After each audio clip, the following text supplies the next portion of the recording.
Assalamualaikum warahmatullahi wabarakatuh. Perkenalkan, nama saya Sonya Levani Bukhari dari Prodi Pendidikan Ekonomi, Fakultas Ilmu Pendidikan, Universitas Pancasakti, Bekasi. Tujuan saya membuat video presentasi kali ini untuk memenuhi tugas UAS saya dari mata kuliah pengantar akuntansi. Topik yang akan saya bahas yaitu tentang jurnal penyesuaian dan jurnal penutup.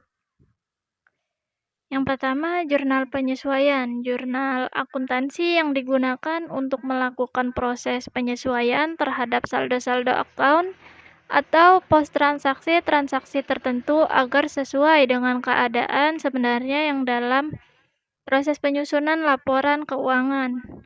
Contoh transaksi yang dicatat dengan jurnal penyesuaian adalah transaksi sewa bayar di muka, pendapatan diterima di muka, piutang tak tertagih, supplies on hand, cadangan kerugian piutang, asuransi dibayar di muka, penyusutan aktiva tetap, rekonsiliasi bank, ikhtisar laba rugi, dan persediaan barang dagang. Lanjut, jenis konsep jurnal penyesuaian. 1. Konsep jurnal penyesuaian adalah akuntansi berbasis akrual atau accrual basis of accounting. Dalam akuntansi berbasis akrual, pendapatan dicatat dalam laporan laba rugi pada periode saat pendapatan tersebut dihasilkan. Sebagai contoh, pendapatan dilaporkan saat jasa telah diberikan kepada pelanggan, kas yang telah atau belum diterima dari pelanggan selama periode itu. Konsep akuntansi yang mendukung pencatatan pendapatan seperti ini disebut konsep pengukuran pendapatan atau revenue recognition concept. Apa itu konsep pengukuran pendapatan? Konsep pengukuran pendapatan adalah konsep akuntansi berbasis akrual, di mana beban dilaporkan pada periode yang sama dengan pendapatan yang terkait dengan beban tersebut. Sebagai contoh, gaji karyawan dilaporkan sebagai beban pada periode saat karyawan menyediakan jasa untuk pelanggan yang tidak harus sama waktunya dengan saat gaji dibayarkan. Prinsip akuntansi yang mendukung konsep ini adalah prinsip pemadanan atau matching concept atau prinsip pemadanan matching principle. Dengan memadankan pendapatan dengan bebannya, laba rugi bersih untuk periode tersebut akan dilaporkan dengan benar dalam laporan laba rugi. Yang kedua yaitu konsep jurnal penyesuaian adalah akuntansi berbasis kas atau cash basis of accounting. Meskipun PABU mengharuskan penggunaan akuntansi berbasis akrual, beberapa perusahaan menggunakan konsep akuntansi berbasis kas. Dalam konsep akuntansi berbasis kas, pendapatan dan beban dilaporkan dalam laporan laba rugi pada periode ketika kas diterima atau dikeluarkan. Sebagai contoh, pendapatan dilaporkan ketika kas diterima dari klien, sementara gaji dilaporkan saat kas dibayarkan kepada karyawan. Laba bersih atau rugi bersih adalah selisih antara penerimaan kas pendapatan dan pembayaran kas beban. Perusahaan jasa atau perusahaan dagang berskala kecil dapat menggunakan akuntansi berbasis kas karena mereka memiliki sedikit piutang dan utang. Sebagai contoh, dokter, pengacara, dan rumah makan sering menggunakan basis kas. Bagi mereka, basis kas akan menghasilkan laporan keuangan yang sama dengan laporan yang disiapkan menggunakan basis akrual. Namun, bagi kebanyakan perusahaan besar, konsep akuntansi berbasis kas tidak akan menghasilkan laporan keuangan yang akurat untuk memenuhi kebutuhan para penggunanya. Lanjut, jenis jurnal penyesuaian. 1. Kelompok akun yang melibatkan penerimaan atau mengeluarkan kas di awal.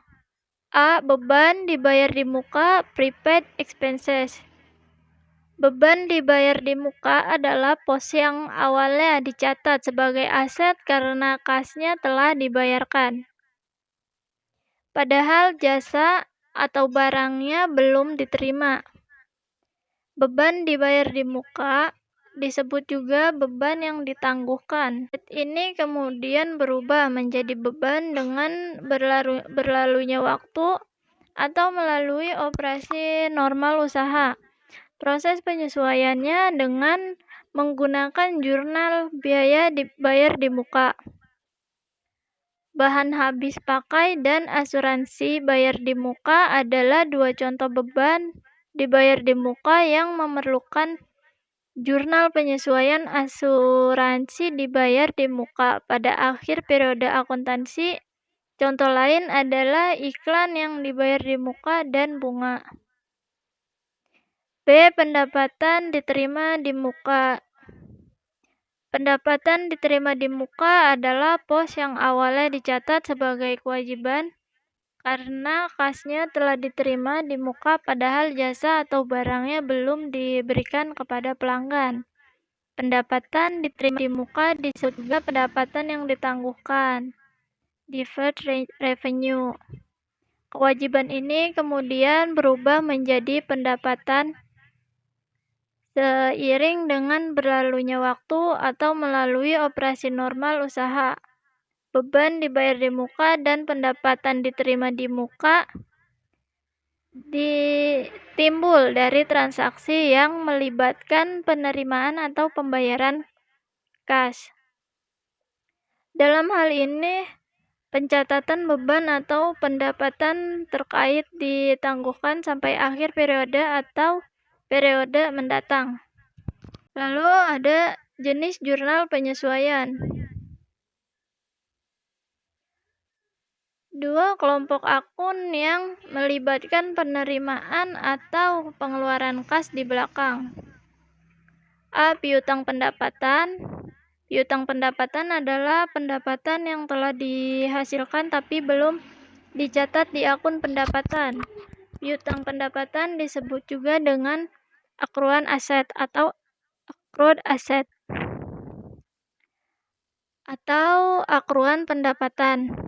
Contoh piutang pendapatan adalah imbalan atas jasa yang telah diberikan seorang pengacara namun belum ditagih ke kliennya pada akhir periode. Contoh lain meliputi piutang bunga atau atas pemberian pinjaman kepada pihak lain dan piutang sewa atas bangunan yang disewakan kepada orang lain. Lalu B. Beban masih harus dibayar, accrued expenses. Beban yang masih harus dibayar adalah beban yang telah terjadi tetapi belum dicatat di akun beban. Beban yang masih harus dibayar disebut juga dengan akruan kewajiban atau accrued liabilities atau akruan beban. Contohnya adalah utang gaji karyawan pada akhir periode. Contoh lain adalah utang bunga atas pinjaman bank atau utang pajak. Dari pengertian dua akun piutang pendapatan dan beban yang harus dibayar, kita dapat menarik sebuah kesimpulan sederhana bahwa piutang pendapatan timbul dari pendapatan yang belum dicatat tapi telah dihasilkan, sedangkan beban yang masih harus dibayarkan timbul dari beban yang belum dicatat tapi telah terjadi.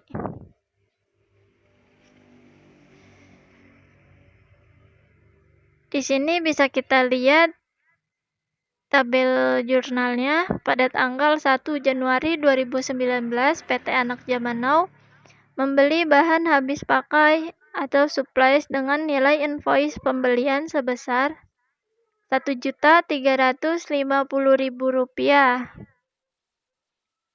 Bahan habis pakai, debitnya Rp1.350.000 dan kas berada di kredit Rp1.350.000. Tanggal 31 Januari 2019, PT Anak Zaman Now menghitung sisa bahan habis pakai yang telah digunakan dan ternyata jumlah sisa bahan habis pakai sebesar Rp550.000. Berarti jumlah bahan habis pakai yang digunakan sebesar Rp1.350.000 dikurangi sisa bahan habis pakai sebesar Rp550.000 sama dengan Rp800.000. Untuk mengupdate kondisi tanggal 31 Januari 2019, maka dibuat adjusting entries seperti berikut. Beban bahan habis pakai, debitnya Rp800.000 dan bahan habis pakai kreditnya Rp800.000. Untuk lebih memudahkan pemahaman kita terhadap transaksi-transaksi di atas, mari lihat akun bahan habis pakai di buku besar berikut pada tanggal 31 Januari 2019.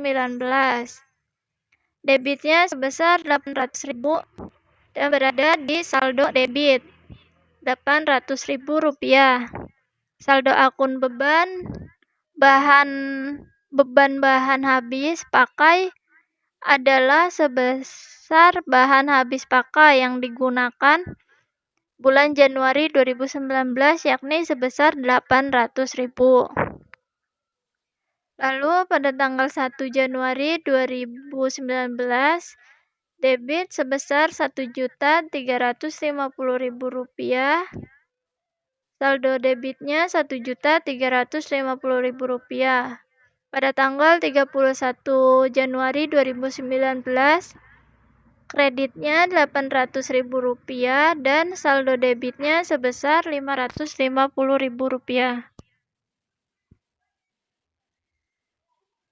Lanjut yang kedua yaitu jurnal penutup. Suatu tahapan terakhir siklus akuntansi dengan menutup akun sementara yang dipindahkan saldonya ke akun permanen agar tidak ada saldo yang tercampur. Akun sementara atau temporary account adalah akun-akun yang menunjukkan besarnya keuntungan perusahaan yang dihasilkan melalui sejumlah aktivitas selama satu periode akuntansi. Akun sementara dalam laporan keuangan pendapatan, beban, ikhtisar laba rugi, dan akun prive. Akun permanen atau permanent account merupakan akun yang menunjukkan keuangan perusahaan tersebut dalam neraca. Beberapa akun yang masuk dalam akun permanen piutang, utang, modal persediaan, dan laba ditahan.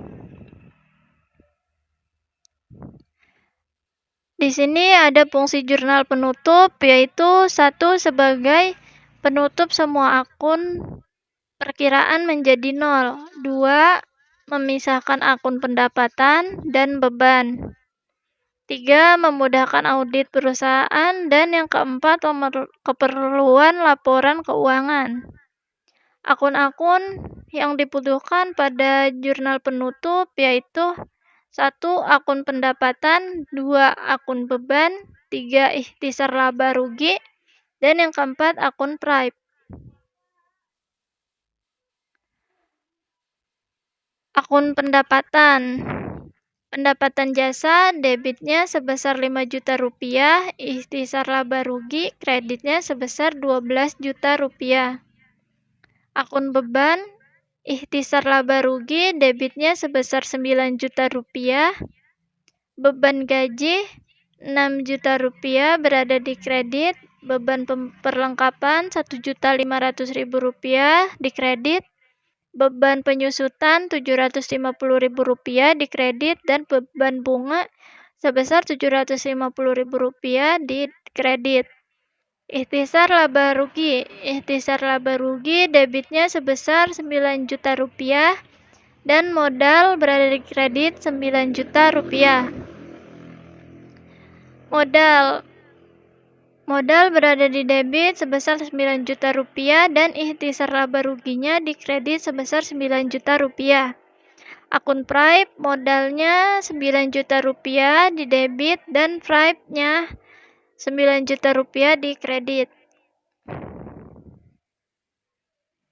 Di sini kita ada contohnya dari PT Makmur Sejahtera memperoleh pendapatan sebesar 29 juta rupiah. Perusahaan ini juga mengeluarkan sejumlah biaya, yaitu biaya gaji dan upah sebesar 3.500.000 rupiah, beban perlengkapan 2.300.000 rupiah, beban penyusutan bangunan 2 juta rupiah, beban bunga 1.200.000 rupiah, dan beban penyusutan perlengkapan sebesar 500.000 rupiah. Selain itu, terdapat laba ditahan sebesar 19.500.000 dan dividen sebesar 5 juta rupiah. Pada tanggal 31 Desember, pendapatan di debit sebesar 29 juta rupiah dan ikhtisar laba ruginya di kredit sebesar 29 juta rupiah. Tanggal 31 Desember 2021, ikhtisar laba rugi debitnya 9.500.000 rupiah, biaya gaji dan upah berada di kredit sebesar 3.500.000 rupiah, beban bunga 1.200.000 rupiah di kredit, beban perlengkapan 2.300.000 rupiah di kredit, beban penyusutan sebesar 500.000 rupiah, dan perlengkapan beban penyusutan sebesar 2 juta rupiah. 31 Desember 2021, beban penyusutan bangunan sebesar 19.500.000 rupiah dan ikhtisar laba ruginya di kredit sebesar 19.500.000 rupiah. Laba ditahan, debitnya sebesar 5 juta rupiah dan laba ditahan dividen sebesar 5 juta rupiah di kredit. Terima kasih, semoga kalian bisa mendapatkan ilmu yang bermanfaat dari presentasi ini. Sekian dari saya, wassalamualaikum warahmatullahi wabarakatuh.